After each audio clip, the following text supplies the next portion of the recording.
Master Station is a designated area on ship where crew members and passengers must assemble in case of an emergency. These stations are clearly marked and located in safe zone, usually near lifeboats or life crafts to facilitate a quick and organized evacuation if needed. This is the purpose of Master Station.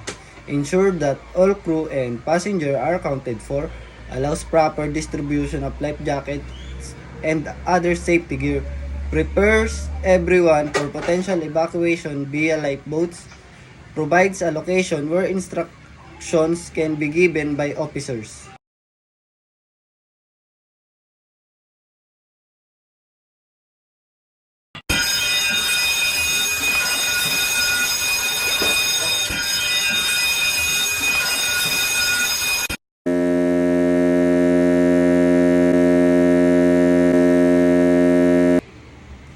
Fire alarm. Continuous ringing of the ship's fire alarm, bell and or announced on the PA system. Procedure. Crew must report to their assigned fire stations. Emergency response team assesses and attempts to extinguish the fire. Close watertight, fireproof doors and shutdown ventilation. Prepare the firefighting equipment, fire hoses, extinguish, etc. If uncontrollable, inform the bridge and prepare for the further emergency actions.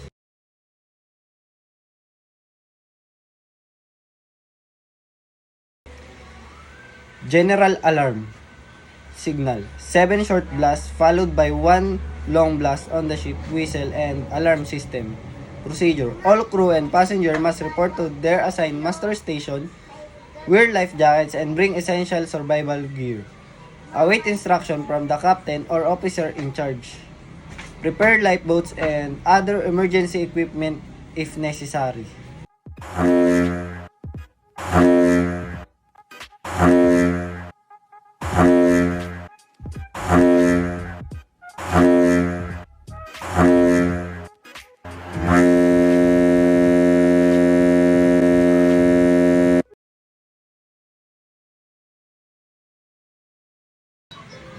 Abandon ship alarm. Verbal announcement or continuous sounding of the ship's whistle and general alarm. Procedure. Proceed to the assigned master station immediately. Water life jacket and collect survival gear. Assist passenger or injured crew members. Board lifeboats or life crafts in an orderly manner. Await further order, proceed with evacuation.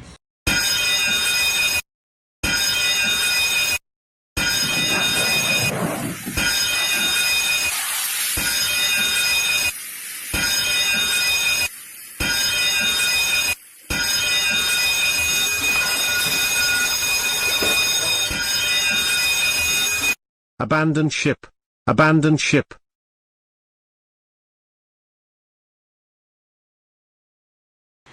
Man overboard signal. The 3 prolonged blasts on ship's whistle and alarm system. Immediately raise the alarm and notify the bridge. Throw a life buoy or flotation device near the person in the water. Maintain visual contact and mark the position on GPS. Ships initiate emergency maneuver. Deploy rescue boats and retrieve the person as quickly as possible.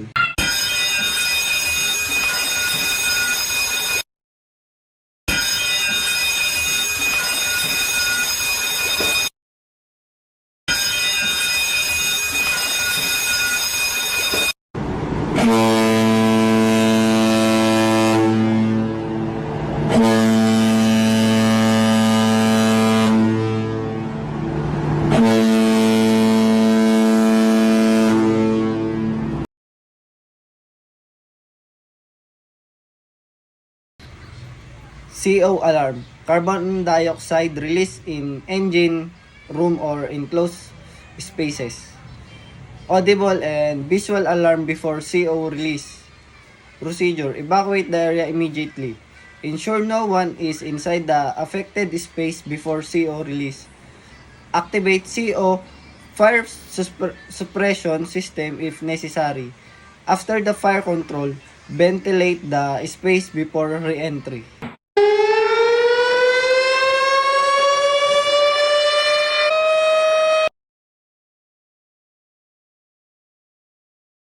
Engineer's call, a specific alarm sound or verbal announcement from the bridge. The duty engineer reports to the engine control room immediately, assist and address the issue, machinery failure or power loss. Coordinate with the bridge for further action.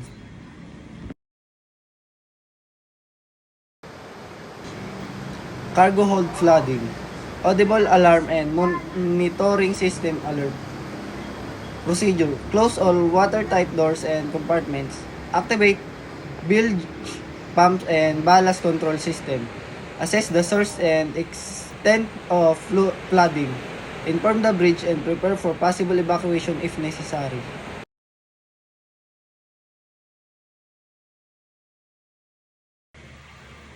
Pollution prevention, oil spill or hazardous material leak.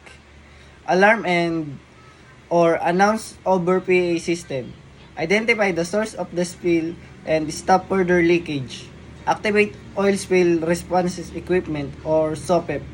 Deploy containment booms to prevent spread. Report the incident to the relevant authorities. Clean up the spill using absorbent materials or dispersions if allowed.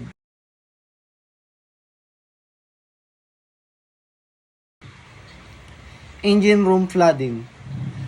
Signal. Bilge high-level alarm and or verbal announcement. Activate bilge pump to remove excess water. Identify and seal the source of flooding. Close watertight doors and use emergency drainage system. Inform the bridge and prepare for potential emergency measures.